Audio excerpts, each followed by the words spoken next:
Hello friends, daily class में आप सभी का स्वागत है। तो दोस्तों आज हम बात करने वाले हैं प्रैक्टिस सेट नंबर 3 के क्वेश्चनों का, जो कि हमारे एग्जाम के लिए बहुत ही इंपॉर्टेंट होगा।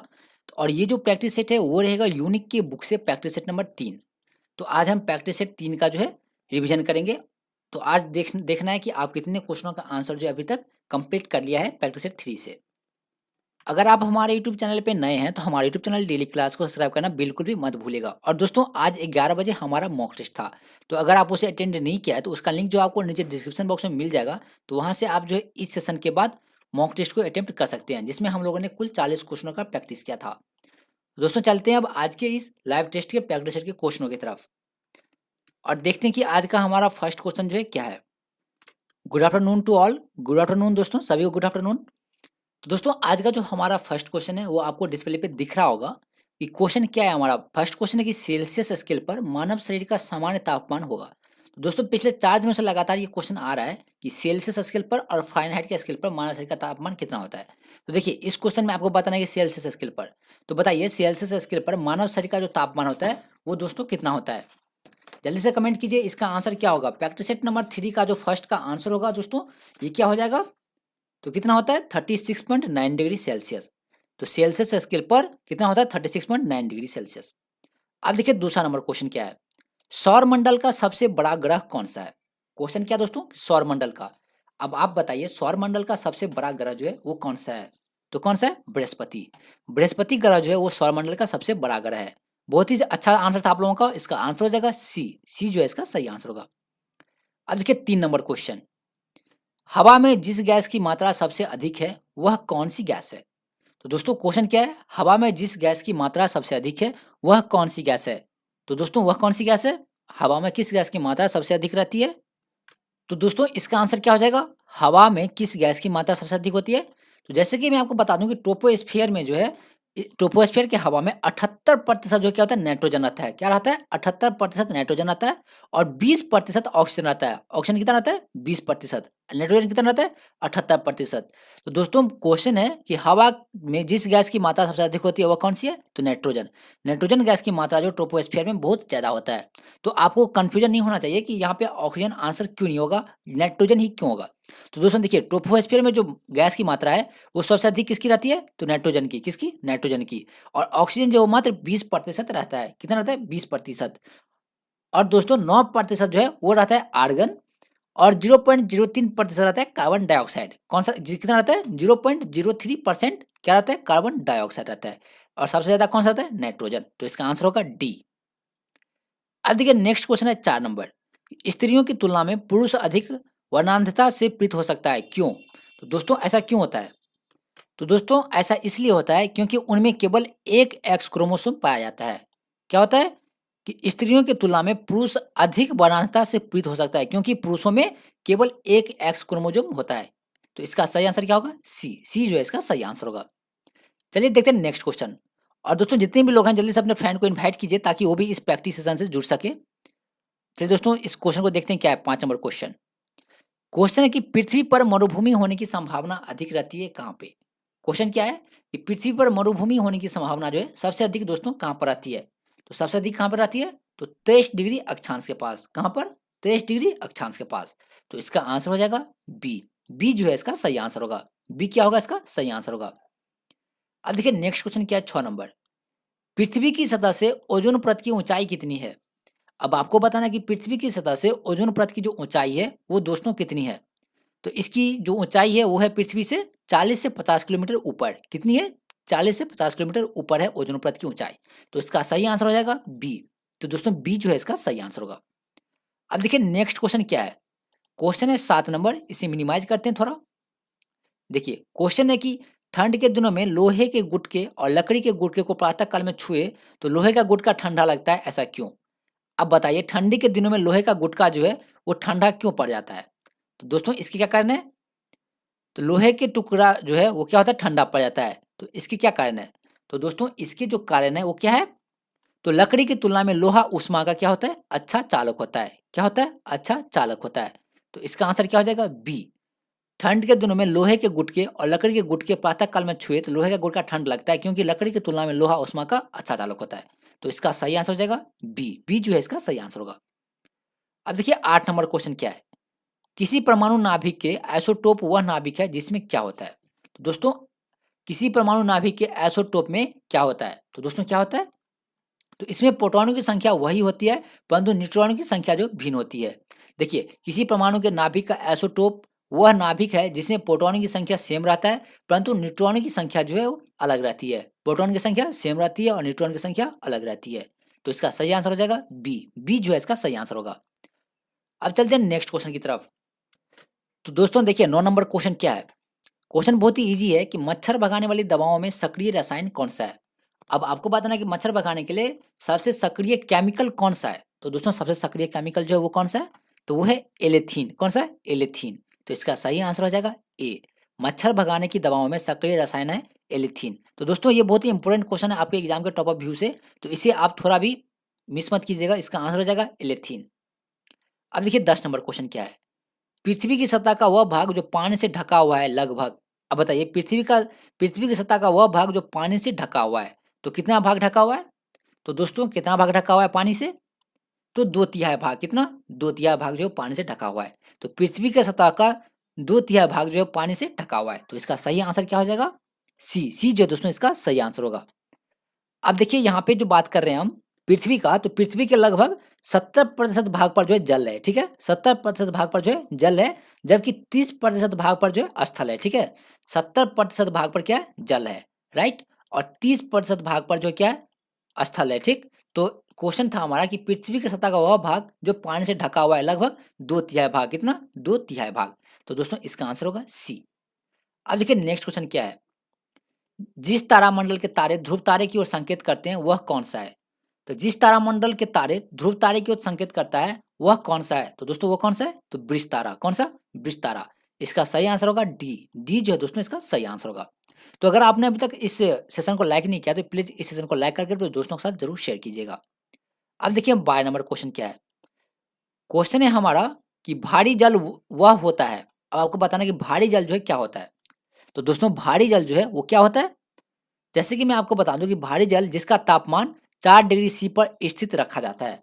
क्या होता है, यहाँ पे ऑप्शन दिया है जिसका तापमान 4 डिग्री सी पर स्थित रखा जाता है, जिसमें कैल्शियम और पोटेशियम के ऑर्बिटल लवण होते हैं, जिसमें हाइड्रोजन का स्थान उसका आइसोटोप ले लेता है, या जिसमें ऑक्सीजन का स्थान उसका आइसोटोप ले लेता है। तो बताइए भारी जल वह है, भारी जल कौन सा जल होता है।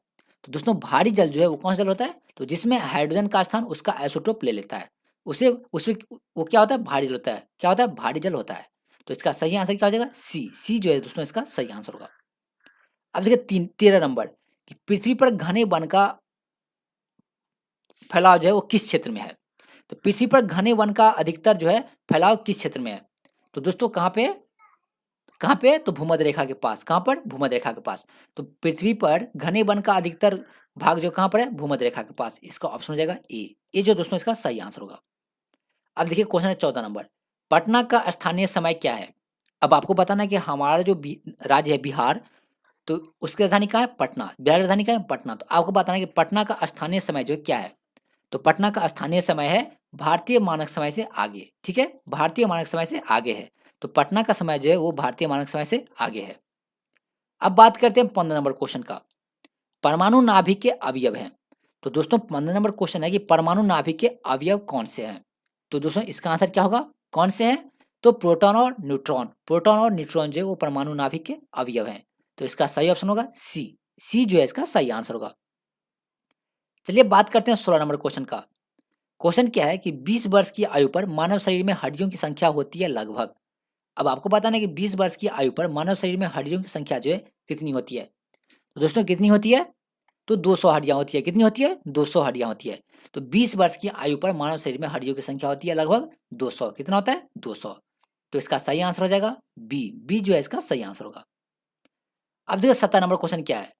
HIV human immuno deficiency virus क्या है, एक वायरस है। HIV क्या है, एक वायरस है। तो इसके द्वारा होने वाला रोग कौन सा है। तो दोस्तों HIV के द्वारा कौन सा रोग होता है, तो एड्स होता है। कौन सा होता है, एड्स। तो इसका सही आंसर हो जाएगा डी। एड्स जो है वो HIV के द्वारा होने वाला रोग है। कौन सा, एड्स। तो इसका आंसर हो जाएगा डी। और HIV क्या है, ह्यूमन इम्यूनो डिफिशियंसी वायरस। और एडिस एड्स क्या है, एड्स का फुल फॉर्म क्या होता है दोस्तों, एक्वायर्ड इम्यूनो डिफिशियंसी सिंड्रोम। क्या होता है, एक्वायर्ड इम्यूनो डिफिशियंसी सिंड्रोम। चलिए बात करते हैं अब 18 नंबर क्वेश्चन का। देखते हैं 18 नंबर क्वेश्चन क्या है। तो दोस्तों देखिए यहाँ पे 18 नंबर क्वेश्चन नंबर न्यूमेरिकल है, ठीक। और हर एक एग्जाम में जो यानी बिहार पुलिस कांस्टेबल एग्जाम में हर एक साल जो 2 से 3 न्यूमेरिकल इजीली आते हैं साइंस से, राइट। तो देखिए क्वेश्चन क्या 18 नंबर कि 100 वाट के बिजली का बल्ब यदि 10 घंटे जले तो बिजली का खर्च क्या होगा। तो दोस्तों बिजली का खर्च कैसे निकालते हैं। देखिए बिजली का खर्च निकालने के लिए हम क्या करते हैं, वाट जितना वाट दिया रहेगा क्वेश्चन में उसको क्या करेंगे, वाट को जो है हम क्या करेंगे घंटा से गुना कर देंगे, यानी दिए गए घंटे से जो हम इसे गुना कर देंगे और जितना होगा उसको बट्टा करके हम क्या करेंगे 1000 से डिवाइड करेंगे, राइट। तो 1000 से हम क्या करेंगे डिवाइड करेंगे। अब देखिए क्वेश्चन में क्या है, वाट दिया है। तो दोस्तों वाट कितना है बताइए, वाट कितना है 100 वाट दिया है, राइट। तो 100 वाट हम यहाँ पे लिख देते हैं। घंटा कितना है तो 10 घंटा, समय कितना दिया दोस्तों तो 10 घंटा, चलिए 10 घंटा देते हैं। बट्टा में क्या हो जाएगा 1000, 1000 से क्या करना है हमें डिवाइड करना है। चलिए अब देखिए यहाँ पे इसको डिवाइड कीजिए, एक जीरो से नीचे का जीरो एक जीरो गया, ठीक है। अब बचा 100, 100 एकम 100 और 100 एकम 100, बच के कितना 1/1, 1/1 कितना होता है एक। देखिए अब हमारा आंसर कितना आ गया, एक आ गया। तो इसका आंसर क्या होगा, एक इकाई, एक इकाई। तो बिजली का खर्च कैसे निकालते हैं, तो वाट को पहले दिए गए समय से गुना करेंगे, यानी घंटा में उसको घंटे से गुना करेंगे। देखिए फॉर्मूला में हमेशा क्या करेंगे आवर से गुना करेंगे, ठीक। अगर यहाँ पे मिनट दिया रहेगा तो हम उसको क्या करेंगे आवर में कन्वर्ट कर लेंगे, उसके बाद वाट से गुना करेंगे और बट्टा में 1000 देंगे। तो इस तरह से हमारा क्या होगा बिजली का खर्च निकल आएगा। तो दोस्तों हमारा बिजली का खर्च कितना आया, तो एक इकाई। तो इसका सही आंसर होगा बी, बी जो है इसका सही आंसर होगा। चलिए बात करते हैं 19 नंबर क्वेश्चन का। यदि किसी ऐनक का लेंस का पावर +0.2 डायोप्टर है तो इसके फोकस की दूरी क्या होगी। क्वेश्चन क्या है, यदि किसी ऐनक का लेंस का पावर +0.2 कितना है दोस्तों, +0.2 यानी पॉजिटिव में +0.2 डायोप्टर हो तो इसके फोकस की दूरी जो है कितनी होगी। तो दोस्तों इसके फोकस की दूरी जो है वो कितनी होगी, तो 50 सेंटीमीटर। कितनी होगी 50 सेंटीमीटर। इसका सही आंसर क्या हो जाएगा सी, सी जो है इसका सही आंसर होगा दोस्तों। चलिए अब देखते हैं नेक्स्ट क्वेश्चन क्या है। क्वेश्चन नंबर है 20 कि निम्नलिखित में से कौन एक कंप्यूटर की भाषा नहीं है। तो बताइए निम्नलिखित में से कौन सी एक कंप्यूटर की भाषा नहीं है। तो दोस्तों कौन सी कंप्यूटर की भाषा नहीं है, तो देखिए बेसिक जो है एक कंप्यूटर की भाषा है, सी लैंग्वेज एक कंप्यूटर की भाषा है, फास्ट जो है एक कंप्यूटर की भाषा नहीं है। तो इसका ऑप्शन क्या आ जाएगा सी। उसके बाद फॉर्ट्रान क्या है, यह एक कंप्यूटर की भाषा है। तो दोस्तों लेकिन फास्ट जो है कंप्यूटर की भाषा नहीं है, तो इसका आंसर हो जाएगा सी। इसका सही आंसर क्या हो जाएगा सी, फास्ट जो है एक कंप्यूटर लैंग्वेज नहीं है। चलिए बात करते हैं 21 नंबर क्वेश्चन का। क्वेश्चन नंबर 21 क्या है, क्वेश्चन है कि भारतीय संविधान का 73वां संशोधन प्रावधान करता है। देखिए क्वेश्चन क्या है कि भारतीय संविधान का 73वां संशोधन प्रावधान करता है किसका। तो दोस्तों इस किसका प्रावधान करता है ये, तो इसका आंसर क्या हो जाएगा, तो पंचायत चुनावों के आदेशात्मक तथा लोकसभा एवं विधानसभा चुनाव के समकक्ष बनाने का। तो इसका आंसर होगा डी। तो इसका आंसर क्या हो जाएगा, भारतीय संविधान का 73वां संशोधन प्रावधान करता है पंचायत चुनावों के आदेशात्मक तथा लोकसभा के विधानसभा चुनाव के समकक्ष बनाने का। दोस्तों 21 का आंसर जो हो जाएगा डी, डी जो है 21 का आंसर सही हो जाएगा। चलिए बात करते हैं 22 नंबर क्वेश्चन का। क्वेश्चन क्या है कि निम्नलिखित राजवंशों में किसका उल्लेख संगम साहित्य में नहीं हुआ है। तो अब आपको बताना है कि निम्नलिखित राजवंशों में से किसका उल्लेख जो है संगम साहित्य में नहीं किया गया है। तो दोस्तों किसका उल्लेख जो संगम साहित्य में नहीं किया गया है, तो कदम्ब का। किसका, कदम्ब का। इसका ऑप्शन हो जाएगा ए ऑप्शन जो है इसका बिल्कुल सही हो जाएगा। तो कदम्ब वंश का उल्लेख जो है वो संगम साहित्य में नहीं हुआ है। चलिए बात करते हैं 23 नंबर क्वेश्चन का। देखिए 23 नंबर क्वेश्चन क्या है, सबसे पहले आपको क्वेश्चन पढ़ना है कि बुद्ध के जीवन की 4 महत्वपूर्ण घटनाओं और उनसे संबंध 4 स्थानों को नीचे उल्लेख किया गया है, ठीक है। जिसमें कि सूची 1 को सूची 2 से सम्मिलित करना है और सूचियों को नीचे दिए हुए कूटों की सहायता से सही उत्तर का चयन करना है। देखिए क्वेश्चन को सबसे पहले समझिए, क्वेश्चन क्या है, बुद्ध के जीवन की 4 महत्वपूर्ण घटनाओं और उनके संबंध 4 स्थानों का नाम दिया गया है, ठीक है। चलिए बात करते हैं हम सीधा टॉपिक का। देखिए क्वेश्चन क्या है, जन्म। तो अब बताइए किसका जन्म, तो बुद्ध का जन्म। अब बताइए बुद्ध का जन्म कहाँ पर हुआ था। तो दोस्तों जल्दी से कमेंट कीजिए और बताइए कि बुद्ध का जन्म जो है कहाँ पर हुआ था। तो बुद्ध का जन्म कहाँ पर हुआ था, लुम्बिनी में। कहाँ पर हुआ था, लुम्बिनी में। बिल्कुल सही जवाब है आप लोगों का, जन्म हुआ था लुम्बिनी में। और ज्ञान प्राप्ति कहाँ पे हुआ था, तो दोस्तों इसका ज्ञान इनकी ज्ञान प्राप्ति हुई थी कहाँ पे, बोधगया में। कहाँ पर, बोधगया में। और प्रथम प्रवचन कहाँ पे दिए थे ये, तो प्रथम प्रवचन दिए थे सारनाथ में और निधन हुआ कुशीनगर में। निधन कहाँ हुआ, कुशीनगर में। तो अब देखिए महात्मा बुद्ध की जो जन्म हुई थी लुम्बिनी में, ज्ञान प्राप्ति बोधगया में, प्रथम प्रवचन सारनाथ में और निधन कुशीनगर में। तो दोस्तों इस क्वेश्चन से हमें 4 क्वेश्चन जो है इजीली सॉल्व हो जाते हैं, ठीक है। तो बताइए इसका आंसर क्या हो जाएगा, तो दोस्तों अ का क्या हो जाएगा 3। देखिए अ का 3 यहाँ पे सी, यानी हमारा सी ऑप्शन जो बिल्कुल सही हो जाएगा। सी ऑप्शन जो हमारा सही होगा। चलिए चलते हैं नेक्स्ट क्वेश्चन की तरफ। नेक्स्ट क्वेश्चन क्या है, चलिए नेक्स्ट क्वेश्चन के बारे में चर्चा कर लेते हैं। देखिए क्वेश्चन है, पाटलिपुत्र में स्थित चंद्रगुप्त का महल मुख्यतः बना था। बताइए, पाटलिपुत्र में जो चंद्रगुप्त का महल था वो मुख्यतः किस चीजों से बना था? तो किस चीज से बना था? तो दोस्तों ये जो है किस चीज से बना था? तो ये बना था लकड़ी से। किससे? लकड़ी से। तो इसका ऑप्शन होगा सी, पाटलिपुत्र में स्थित चंद्रगुप्त का महल जो है वो लकड़ी से बना हुआ था। तो इसका ऑप्शन हो जाएगा सी। अब चलते हैं 25 नंबर क्वेश्चन पे। और 25 नंबर क्वेश्चन को देखने से पहले अगर आपने अभी तक हमारे यूट्यूब चैनल डेली क्लास को सब्सक्राइब नहीं किया तो प्लीज इस चैनल को सब्सक्राइब करके अपने दोस्तों के साथ इस सेशन को जरूर शेयर कीजिएगा। चलिए अब देखते हैं नेक्स्ट क्वेश्चन। देखिए 25 नंबर क्वेश्चन क्या है कि ह्वेनसांग की भारत यात्रा में, यानी ह्वेनसांग की भारत यात्रा के समय सूती कपड़ों के उत्पादन के लिए सबसे प्रसिद्ध नगर कौन था? तो दोस्तों क्वेश्चन है कि ह्वेनसांग की भारत की यात्रा के समय, जब ह्वेनसांग भारत आया था उस समय सूती कपड़ों के उत्पादन के लिए सबसे प्रसिद्ध नगर जो था वो कौन सा था? तो कौन सा था दोस्तों? तो वाराणसी। वाराणसी जो है वो प्रसिद्ध नगर था किस चीज के लिए? तो सूती कपड़ों के उत्पादन के लिए। कब? जब ह्वेनसांग भारत आया था। तो इसका आंसर हो जाएगा ए। तो दोस्तों ये जो है इसका आंसर सटीक हो जाएगा। चलिए बात करते हैं 26 नंबर का। क्वेश्चन क्या है, कुतुबुद्दीन ऐबक की राजधानी क्या थी? जैसे कि आप सभी को बता दूं, कुतुबुद्दीन ऐबक जो है वो किस वंश से थे? तो गुलाम वंश से। किस वंश से? गुलाम वंश से। और कुतुबुद्दीन ऐबक ने गुलाम वंश की स्थापना कब की थी? तो 1206 में। कब की थी? 1206 में। और कुतुबुद्दीन ऐबक की राजधानी जो थी वो कौन सी थी? तो दोस्तों कुतुबुद्दीन ऐबक की राजधानी जो थी वो कौन सी थी? जल्दी से कमेंट कीजिए, कुतुबुद्दीन ऐबक की राजधानी कौन सी थी? तो दोस्तों इसका आंसर क्या हो जाएगा? तो इसकी राजधानी थी लाहौर। कौन सी? लाहौर। कुतुबुद्दीन ऐबक की राजधानी थी लाहौर। इसका ऑप्शन हो जाएगा ए। ये जो है इसका सही ऑप्शन होगा। चलिए अब चलते हैं नेक्स्ट क्वेश्चन की तरफ। देखिए दोस्तों यहाँ पे क्या है, कुतुबुद्दीन ऐबक, कुतुबुद्दीन ऐबक की राजधानी, तो जिस समय कुतुबुद्दीन सम्राट था गुलाम वंश का उस समय उसकी राजधानी लाहौर थी। ठीक है।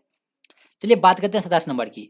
अलाउद्दीन खिलजी के प्रसिद्ध सेनापतियों में से किसकी मंगोलों के विरुद्ध लड़ते हुए मृत्यु हो गई? और ये क्वेश्चन अपन लोगों ने पहले भी प्रैक्टिस कर चुके हैं कि अलाउद्दीन खिलजी के प्रसिद्ध सेनापतियों में किसकी मंगोलों के विरुद्ध जो है लड़ते हुए मौत हो गई थी? तो किसकी मौत हो गई थी? तो जफर खां की। किसकी? जफर खां की। तो दोस्तों इसका आंसर क्या हो जाएगा? ए। ये जो है इसका सही आंसर होगा। किसकी मृत्यु हुई थी? जफर खां की। दोस्तों देखिए इसका जो आंसर होगा वो होगा जफर खां। और जफर खां कौन था? तो अलाउद्दीन के प्रसिद्ध सेनापति थे। तो इसका आंसर हो जाएगा ए। ये जो है इसका सही आंसर होगा। देखिए अब बात करते हैं 28 नंबर क्वेश्चन की। हुमायूं द्वारा लड़े गए 4 प्रमुख युद्धों का तिथि अनुसार सही क्रम संकेत करें और युद्ध स्थलों के नाम अंकित कीजिए। चलिए सबसे पहले आपको बता दें कि हुमायूं जो है कौन कौन सा युद्ध लड़ा था। चलिए सबसे पहले बात करते हैं युद्ध के बारे में।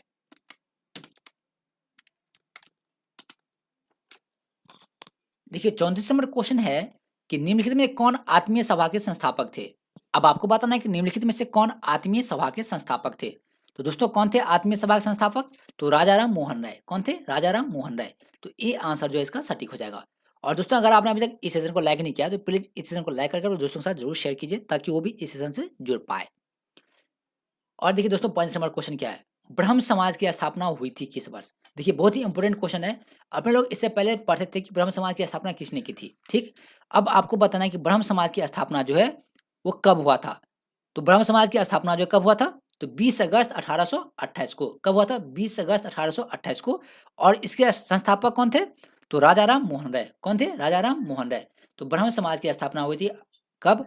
तो 20 अगस्त 1828 को। और इसके संस्थापक कौन थे? तो राजा राम मोहन राय। और कहाँ पर स्थापना की थी? तो कलकत्ता में। कहाँ पर? कलकत्ता में। चलिए बात करते हैं 36 नंबर की। क्वेश्चन पहले देखते क्वेश्चन क्या है। नीचे दो वक्तव्य दिए गए हैं जिनमें एक कथन ए और दूसरा कथन आर है। ठीक है। अब देखिए यहाँ पे दो वाक्य दिए गए हैं, कथन ए और कथन आर। देखिए कथन ए को पढ़ते हैं। ठीक है। 12वीं शताब्दी के अंत तक नालंदा महाविहार का पतन हो गया। क्वेश्चन क्या है कि 12वीं शताब्दी के अंत तक नालंदा महाविहार का पतन हो गया। ठीक। अब कारण दो देखिए, महाविहार को राजकीय प्रश्रय मिलना बंद हो गया था। अब आपको बताना है कि उपयुक्त दोनों वक्तव्यों के संदर्भ में निम्नलिखित में से कौन सा सही है। चलिए अब आपको बताना है कि कौन सा ऑप्शन जो है इसका सही होगा। चलिए इसे मिनिमाइज कर लेते हैं। दोस्तों इतना मिनिमाइज नहीं हो पाएगा तो इसे क्या करते हैं, यहाँ ऐसे कर लेते हैं। राइट। चलिए अब बताइए इसका आंसर जो है क्या होगा। हाँ सही है। देखिए ऑप्शन ए है कि कथन ए और आर दोनों सही है। कथन ए का सही व्याख्या कारण आर करता है। उसके बाद क्या है? बी है। उसके बाद सी और डी है। तो दोस्तों इसका जो आंसर होगा, इसका आंसर क्या हो जाएगा? तो दोस्तों इसका जो आंसर होगा क्या होगा? जल्दी से कमेंट कीजिए इसका आंसर क्या होगा, क्योंकि ये क्वेश्चन आप लोग पहले भी प्रैक्टिस कर चुके होंगे। तो इसका आंसर होगा ए। ठीक है। इसका आंसर क्या होगा? ए होगा। कथन ए और आर जो है दोनों सही है।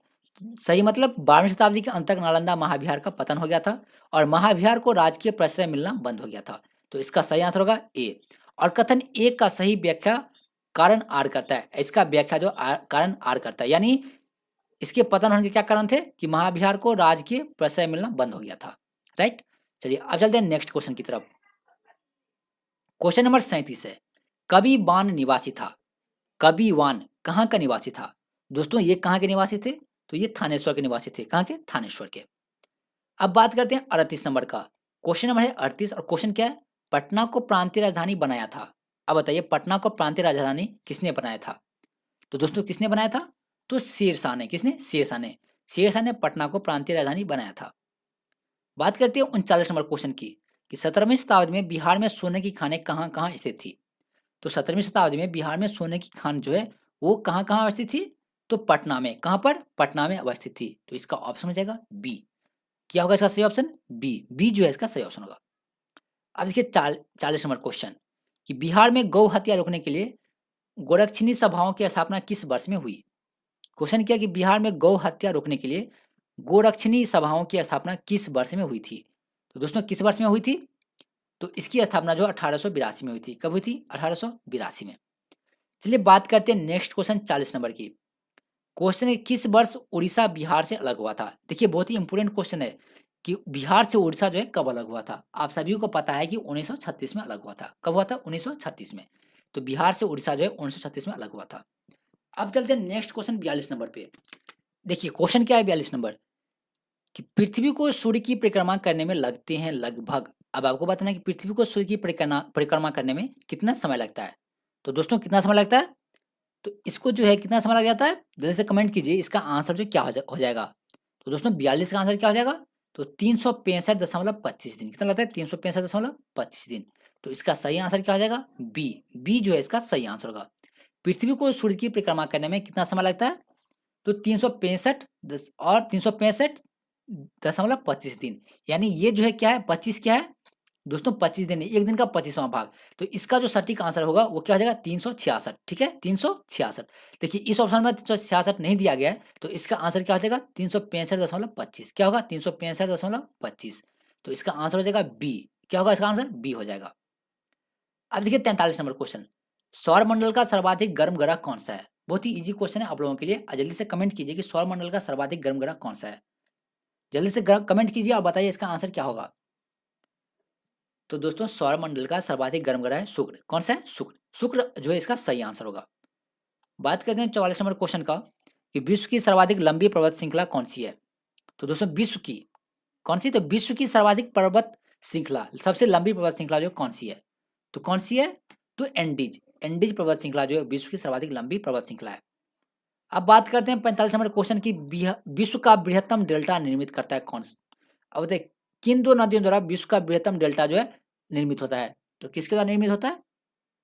तो गंगा और ब्रह्मपुत्र द्वारा। गंगा और ब्रह्मपुत्र द्वारा जो है विश्व का बृहत्तम डेल्टा सुंदरबन जो है निर्मित होता है। इसका सही आंसर क्या होगा? ए। ए जो है इसका सही आंसर होगा। अब देखिए 46 नंबर क्वेश्चन क्या है, कपास उद्योग जिन कच्चे माल पर आश्रित है वो कौन से है? दोस्तों कपास उद्योग जिन कच्चे माल पर आश्रित है वो कच्चा माल कौन सा है? तो वो कच्चा माल कौन सा है? कौन सा है? तो भार ह्रास मूलक। कौन सा? भार ह्रास मूलक। इसका सही आंसर होगा ए। ए जो है इसका सही आंसर होगा। अब बात करते हैं 47 नंबर की, भारत के अतिरिक्त प्रायद्वीपीय पर्वत निर्मित हुए। अब आपको बताना है कि भारत के अतिरिक्त प्रायद्वीपीय पर्वत निर्मित हुए थे किससे? तो दोस्तों किससे निर्मित हुए थे? तो पेलियोजोइक महाकल्प में। किसमें? पेलियोजोइक महाकल्प में। इसका आंसर हो जाएगा बी। बी जो है इसका सही आंसर होगा। अब देखिए 48 नंबर क्वेश्चन, गंगा के मैदान की पुरानी कछाड़ी मिट्टी क्या कहलाती है? क्वेश्चन क्या है? गंगा के मैदान की पुरानी कछाड़ी मिट्टी क्या कहलाती है? दोस्तों क्या कहलाती है? तो इसका आंसर हो जाएगा बांगर। क्या कहलाता है? बांगर कहलाता है। इसका आंसर हो जाएगा बी। अब देखिए भद्रावती इस्पात केंद्र स्थित है और ये क्वेश्चन 2020 में पूछा गया था कि भद्रावती इस्पात केंद्र स्थित है। बताइए भद्रावती इस्पात केंद्र जो है कहाँ पर स्थित है? किस नदी पर स्थित है? तो किस नदी पर स्थित है? भद्रावती नदी पर। किस नदी पर? भद्रावती नदी पर। तो दोस्तों भद्रावती इस्पात केंद्र जो है वो भद्रावती नदी पर स्थित है। तो इसका आंसर क्या हो जाएगा? क्या हो जाएगा? सी। क्या हो जाएगा? सॉरी ये क्या हो जाएगा? ए। ये जो इसका सही आंसर होगा। और भद्रावती नदी कहाँ पर है? तो दोस्तों कहाँ पर है? भद्रावती नदी कर्नाटक में। तो भद्रावती इस्पात कहाँ पे? कर्नाटक में। कहाँ पर है? कर्नाटका में। तो इसका सही आंसर होगा ए। ये जो है इसका सही आंसर होगा। चलिए बात करें 50 नंबर क्वेश्चन का। भारत का सर्वाधिक पटसन उत्पादक राज्य कौन सा है? तो भारत का सर्वाधिक पटसन उत्पादक राज्य जो है वो कौन सा है? तो दोस्तों कौन सा राज्य जो है सबसे ज्यादा पटसन उत्पादन करता है? तो इसका आंसर हो जाएगा कौन सा? तो पश्चिम बंगाल। कौन सा हो जाएगा? पश्चिम बंगाल। तो दोस्तों ये हमारा 50 नंबर क्वेश्चन था और इसका सही आंसर होगा डी। और अगर आपने अभी तक इस सेशन को लाइक नहीं किया तो प्लीज इस सेशन को लाइक करके अपने दोस्तों के साथ जरूर शेयर कीजिएगा। अब देखिए क्वेश्चन क्या है 51 नंबर कि भारत में कौन सी फसल सर्वाधिक क्षेत्र में बोई जाती है? दोस्तों भारत में कौन सी फसल जो है सर्वाधिक क्षेत्र में बोई जाती है? तो कौन सी फसल सर्वाधिक क्षेत्र में बोई जाती है? तो इसका आंसर हो जाएगा चावल। क्या हो जाएगा? चावल। अब देखिए 52 नंबर क्वेश्चन, विदर्भ एक प्रादेशिक नाम है भारत में और यह कहाँ पर है? विदर्भ क्या है? एक प्रादेशिक नाम है कहाँ पर? भारत में। और यह जो है कहाँ पर स्थित है? दोस्तों कहाँ पर स्थित है ये? तो ये जो स्थित है वो है महाराष्ट्र में। कहाँ पे? महाराष्ट्र में। और विदर्भ जो है महाराष्ट्र का एक अंग है। तो इसका ऑप्शन होगा बी। बी जो है इसका सही आंसर होगा। चलिए बात करते हैं 53 की, चेरापूंजी अवस्थित है। अब आप बताइए चेरापूंजी जो है कहाँ पर स्थित है? तो दोस्तों चेरापूंजी जो है वो कहाँ पर स्थित है? कमेंट कीजिए कि चेरापूंजी कहाँ पर है। तो ये कहाँ पर है? मेघालय में। कहाँ पर है? मेघालय में। तो इसका आंसर हो जाएगा सी। सी जो है इसका सही आंसर होगा। अब बात करते हैं नेक्स्ट क्वेश्चन की। तो दोस्तों अब थोड़ा स्पीड बढ़ाते हैं क्योंकि क्लास बहुत स्लो चल रहा है। देखिए 54 नंबर क्वेश्चन क्या है? बिहार का तराई प्रदेश विस्तृत है। बताइए बिहार का तराई प्रदेश जो है वो विस्तृत विस्तृत है। इसका सही आंसर क्या होगा? दोस्तों इसका जो सही आंसर होगा वो क्या होगा? तो भारत नेपाल सीमा के समांतर के कारण। इसके कारण बिहार की तराई प्रदेश विस्तृत है कहाँ पर? तो भारत नेपाल सीमा के समांतर के पास। तो इसका सही आंसर होगा बी। बी जो है इसका सही आंसर होगा। चलिए चलते हैं 55 नंबर क्वेश्चन पे। क्वेश्चन क्या है कि बिहार में पर्सन उद्योग की पट्टी स्थित है। अब देखिए यहाँ पे हमको 4 ऑप्शन दिए गए और आंसर चुनने के लिए हमें जो कुछ और एक्स्ट्रा ऑप्शन दिए गए, तो चलिए उसको देख लेते हैं पहले क्या है। थोड़ा इसे और मिनिमाइज करते हैं। देखिए बिहार में पर्सन उद्योग की पट्टी स्थित है कहाँ पर? देखिए फर्स्ट में क्या है? उत्तर पश्चिमी बिहार मैदान में, उत्तर पूर्वी बिहार मैदान में, मध्य दक्षिण बिहार मैदान में या दामोदर घाटी प्रदेश में। अब बताइए पर्सन उद्योग की पट्टी जो है कहाँ पर स्थित है? तो दोस्तों कहाँ पर स्थित है? तो उत्तर पश्चिमी बिहार में और उत्तर पूर्वी बिहार में। तो इसका सही ऑप्शन क्या हो जाएगा? A and B. यानी किस में? तो ए ऑप्शन में है। ए और दो दोनों ही। इसका सही आंसर होगा ए। ए जो है इसका सही आंसर होगा। चलिए अब चलते हैं नेक्स्ट क्वेश्चन की तरफ। क्वेश्चन है 56 नंबर कि भारत में आर्थिक विकास अवरुद्ध होता है मुख्यतः किसके कारण? अब बताइए भारत में आर्थिक विकास अवरुद्ध होता है किसके कारण? तो किसके कारण अवरुद्ध होता है? तो इन सभी के कारण। इन सभी के कारण जो है भारत में आर्थिक विकास अवरुद्ध होता है। तो कौन कौन से कारण है? अकुशल कृषि व्यवस्था के कारण, अनियमित औद्योगिकरण के कारण और पाश्चात्य सामाजिक अभिवृद्धि के कारण। इसका सही आंसर क्या होगा? डी। अब देखिए 57 नंबर क्वेश्चन क्या है? नीति आयोग का स्वरूप क्या है? तो दोस्तों नीति आयोग जो है वो किस प्रकार की संस्था है? बताइए नीति आयोग जो है वो किस प्रकार की संस्था है? तो किस प्रकार की संस्था है? तो एक परामर्शदात्री संस्था है। कौन सा है? परामर्शदात्री संस्था है। नीति आयोग क्या है? एक परामर्शदात्री संस्था है। अब बात करते हैं 58 नंबर क्वेश्चन की। क्वेश्चन क्या है? भारतीय नीति आयोग का पदेन अध्यक्ष कौन होता है? अब बताइए भारतीय नीति आयोग के पदेन अध्यक्ष जो है वो कौन होते हैं? तो दोस्तों इसके अध्यक्ष कौन होते हैं? तो हमारे देश के प्रधानमंत्री। कौन होते हैं? हमारे देश के प्रधानमंत्री। देखिए 59 नंबर क्वेश्चन कि भारत की प्रमुख खाद्य फसल क्या है? क्वेश्चन क्या है 59 कि भारत की प्रमुख खाद्य फसल जो है वो क्या है? तो खाद्य फसल क्या है? तो चावल। क्या है? चावल। अब देखिए 60 नंबर, अंत्योदय कार्यक्रम का उद्देश्य क्या है? तो दोस्तों अंत्योदय कार्यक्रम का उद्देश्य जो है क्या है? तो दोस्तों इसकी क्या उद्देश्य है? तो गरीबों में सबसे गरीब की सहायता करना। क्या है? अंत्योदय कार्यक्रम का उद्देश्य क्या है? गरीबों में जो सबसे गरीब है उसकी सहायता करना। ये किस कार्यक्रम का उद्देश्य है? तो अंत्योदय कार्यक्रम का। और ये अंत्योदय कार्यक्रम जो गाँव में चलाए जाते हैं गरीबों में सबसे गरीबों की सहायता करने के लिए। उन्हें जो है अंत्योदय के तहत अनाज और कई सारे उपयोग की वस्तुएं जो दी जाती है। चलिए बात करते हैं 61 नंबर क्वेश्चन की। निम्नलिखित स्रोतों में से किस में भारत सबसे अधिक विद्युत प्राप्त करता है? अब आपको बताना है कि निम्नलिखित स्रोतों से किससे भारत सबसे अधिक विद्युत प्राप्त करता है? तो किससे सबसे अधिक विद्युत प्राप्त करता है? तो ये तापीय से। किसे? तापीय से। इसका सही आंसर क्या होगा? बी। बी जो है दोस्तों इसका सही आंसर होगा। चलिए बात करते हैं अब 62 नंबर क्वेश्चन की। 62 नंबर क्वेश्चन है कि भारत रुपये की विनिमय दर निर्धारित होती है। और दोस्तों इसमें हमारा दो ऑप्शन नेक्स्ट स्लाइड में है कि भारतीय रुपये की विनिमय दर निर्धारित होती है। तो दोस्तों किस पे निर्धारित होती है? तो भारतीय विनिमय दर जो निर्धारित होती है वो होती है कुछ चयनित मुद्राओं के संबंध में। किसमें? कुछ चयनित मुद्राओं के संबंध में। तो भारतीय रुपये का विनिमय दर निर्धारित होता है किसमें? तो कुछ चयनित वस्तुओं के मुद्राओं के संबंध में। तो इसका ऑप्शन क्या हो जाएगा? सी। सी जो है इसका सही आंसर होगा। चलिए 63 नंबर क्वेश्चन देखते हैं। जीवन बीमा निगम एक उदाहरण है। अब बताइए जीवन बीमा निगम जो है किसका एक उदाहरण है? तो दोस्तों किसका एक उदाहरण है? जीवन बीमा निगम यानी लाइफ इंश्योरेंस कॉर्पोरेशन, ठीक है, जिसे हम क्या कहते हैं LIC। LIC किसका एक उदाहरण है दोस्तों? तो LIC जो है एक निवेश बैंक का उदाहरण है। किसका? निवेश बैंक का। चलिए बात करते हैं 64 नंबर का। भारत में सबसे प्राचीन बृहत स्तरीय उद्योग कौन सा है? क्वेश्चन क्या है? भारत में सबसे प्राचीन बृहत स्तरीय उद्योग कौन सा है? तो दोस्तों कौन सा उद्योग है? तो सबसे बृहत उद्योग है कपास का उद्योग। कौन सा? कपास का उद्योग। इसका सही आंसर क्या होगा? सी जो है इसका सही आंसर होगा। अब देखिए क्वेश्चन क्या है? भारत सरकार की आय का सबसे बड़ा स्रोत कौन सा है? क्वेश्चन क्या है? भारत सरकार की आय का सबसे बड़ा स्रोत। तो सबसे बड़ा स्रोत कौन सा है भारत सरकार की आय का? तो उत्पाद कर। कौन सा? उत्पाद कर। इसका सही आंसर होगा बी जो दोस्तों इसका सही आंसर होगा। अब देखिए 66 नंबर क्वेश्चन क्या है? निम्नलिखित में से कौन आर्थिक विकास के लिए प्रत्यक्ष रूप से महत्वपूर्ण नहीं है? निम्नलिखित में से कौन सा आर्थिक विकास के लिए प्रत्यक्ष रूप से महत्वपूर्ण नहीं है? तो दोस्तों कौन सा महत्वपूर्ण नहीं है? तो इसका जो सही आंसर होगा, इसका सही आंसर क्या हो जाएगा? तो मुद्रा की मात्रा। कौन सी? मुद्रा की मात्रा जो प्रत्यक्ष रूप से महत्वपूर्ण नहीं है। आर्थिक विकास के लिए मुद्रा की मात्रा जो है महत्वपूर्ण से मुद्रा की मात्रा जो महत्वपूर्ण नहीं है। तो इसका ऑप्शन होगा ए। अब देखिए 67 नंबर क्वेश्चन क्या है कि भारतीय संविधान को संविधान सभा द्वारा अंगीकृत किया गया। क्वेश्चन क्या है कि भारतीय संविधान को संविधान सभा द्वारा कब अंगीकृत किया गया? तो दोस्तों कब अंगीकृत किया गया? तो 26 नवंबर 1949 को। आई होप कि इसका आंसर आप सभी को पता होगा कि भारतीय संविधान को संविधान सभा द्वारा 26 नवंबर 1949 को अंगीकृत किया गया था। इसका आंसर होगा ए जो है इसका सही आंसर होगा। अब देखिए 68 नंबर क्वेश्चन क्या है? मौलिक कर्तव्यों को निर्धारित किया गया है। अब बताइए मौलिक कर्तव्यों को निर्धारित किया गया है किसके द्वारा? तो दोस्तों किस संविधान संशोधन द्वारा मौलिक कर्तव्यों को निर्धारित किया गया है? तो इसका आंसर हो जाएगा 42वें संविधान संशोधन द्वारा। क्या होगा? 42वें संविधान संशोधन द्वारा। तो इसका सही आंसर होगा सी जो है इसका सही आंसर होगा। अब देखिए 69 नंबर क्वेश्चन की संघीय मंत्री परिषद के मंत्री उत्तरदायित्व होते हैं किसके प्रति? तो दोस्तों किसके प्रति उत्तरदायित्व होते हैं? तो राष्ट्रपति के प्रति। किसके प्रति? राष्ट्रपति के प्रति। अब 70 नंबर क्वेश्चन है कि भारत के राष्ट्रपति को यह अधिकार नहीं प्राप्त है कि वह क्या करेगा? देखिए भारत के राष्ट्रपति को कौन सा अधिकार प्राप्त नहीं है? तो कौन सा अधिकार प्राप्त नहीं है भारत के राष्ट्रपति को? तो दोस्तों उसे जो है न्यायालय के न्यायाधीश को हटाने के अधिकार। कौन सा? न्यायालय के न्यायाधीश को हटाने का अधिकार जो है वो किसको प्राप्त नहीं है? तो भारत के राष्ट्रपति को। ठीक है, इसे प्राप्त नहीं है। बाकी वो क्षमा दान दे सकता है, आपातकाल की घोषणा कर सकता है और अध्यादेश जारी कर सकता है, लेकिन न्यायालय के न्यायाधीश को नहीं हटा सकता है।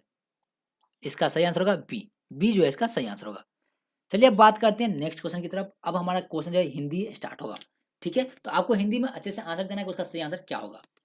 देखिए यहाँ पे अब हमारा हिंदी का क्वेश्चन है 91 नंबर। कौन सा? 91 नंबर। और यहाँ पे खाली स्थान है और यहाँ पे क्या लड़का बहुत चालाक है। अब यहाँ पे आपको क्या करना है, ये दिए गए ऑप्शनों में से जो शब्द है उसको एक यहाँ पे रखना है जिससे कि यह एक शुद्ध वाक्य बन जाएगा। ठीक है दोस्तों, तो बताइए रिक्त स्थानों को भरने के लिए आपको उपयुक्त शब्द का चयन करना है। तो इनमें से कौन सा शब्द जोड़ेंगे कि यह एक शुद्ध वाक्य बन जाएगा? जल्दी से कमेंट कीजिए। हिंदी का क्वेश्चन और बहुत ही ईजी है और इसका आंसर तो आप यूं ही दे सकते हैं कि इसका आंसर क्या होगा। चलिए बात करते हैं, एक एक करके चेक करते हैं। देखिए उस लड़का बहुत चालाक है, ये तो गलत हो गया।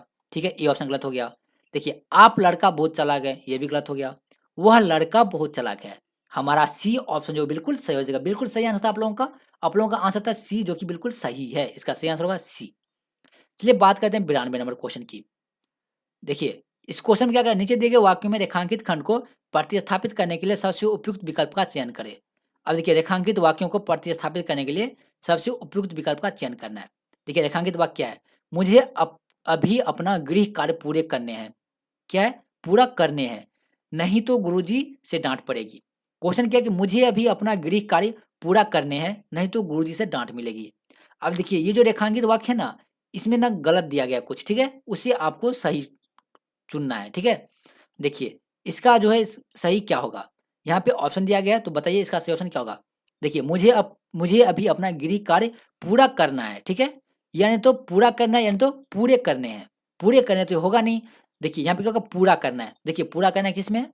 बी ऑप्शन में। बिल्कुल सही जवाब हम लोगों का, इसका आंसर होगा बी, गृह कार्य पूरा करना है। तो बी ऑप्शन जो हमारा सही हो जाएगा। अब देखिए 93 नंबर, दिए गए शब्द के पर्यायवाची शब्द का चयन करें। क्वेश्चन क्या है कि दिए गए शब्द का पर्यायवाची शब्द का चयन करना है। विभूति का पर्यायवाची क्या होता है? तो दोस्तों विभूति का जो पर्यायवाची होता है वो क्या होता है?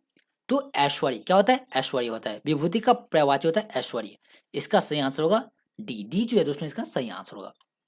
चलिए बात करते हैं 94 नंबर क्वेश्चन की। और दोस्तों हिंदी बहुत ही ईजी है, आप लोग यूं ही 10 में 10 ला सकते हैं। देखिए क्वेश्चन क्या है, रिक्त स्थान को भरने के लिए सबसे उपयुक्त शब्द का चयन करें।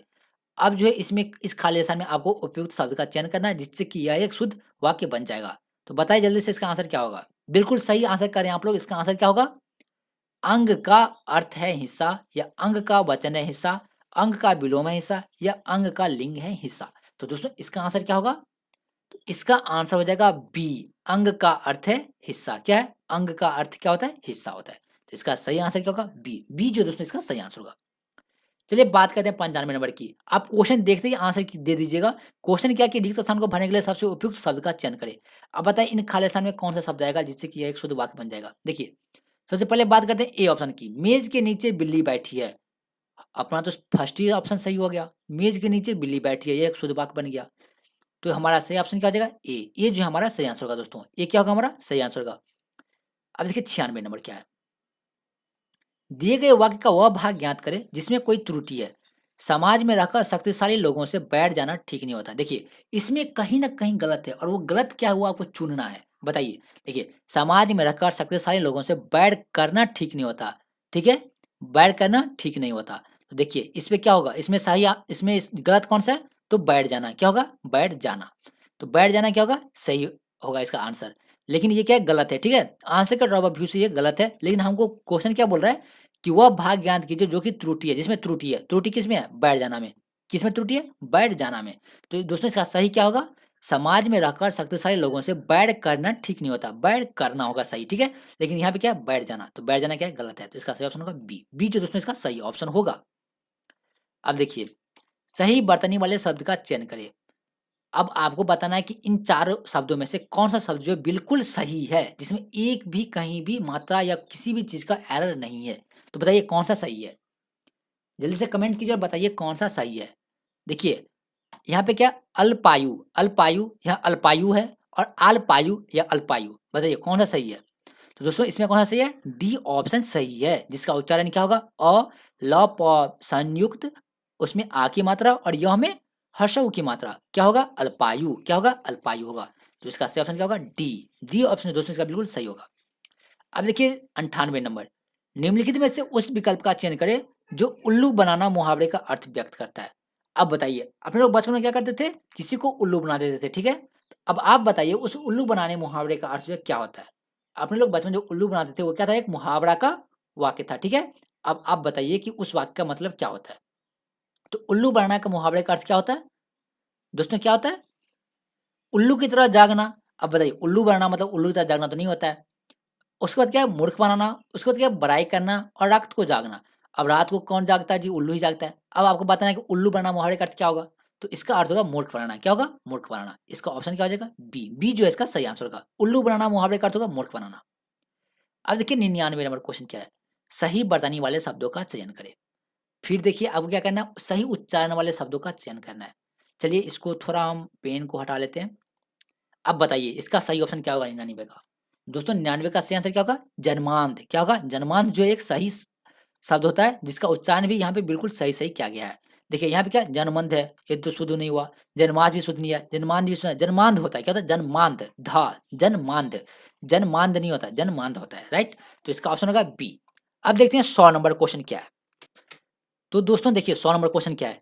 दिए गए वाक्य में रेखांकित खंड को प्रतिस्थापित करने के लिए सबसे उपयुक्त विकल्प का चयन करें। क्या है?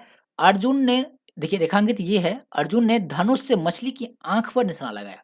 अब ये क्या है? इसमें ना कुछ गलत है, यानी त्रुटि है। अब बताइए इसका सही क्या होगा? तो धनुष से मछली की आंख, ओ सेट, हम तो सही हम तो आंसर ही बोल रहे हैं। देखिए धनुष से मछली का आंख पर, मछली का आंख पर। तो बताइए इसका आंसर क्या होगा?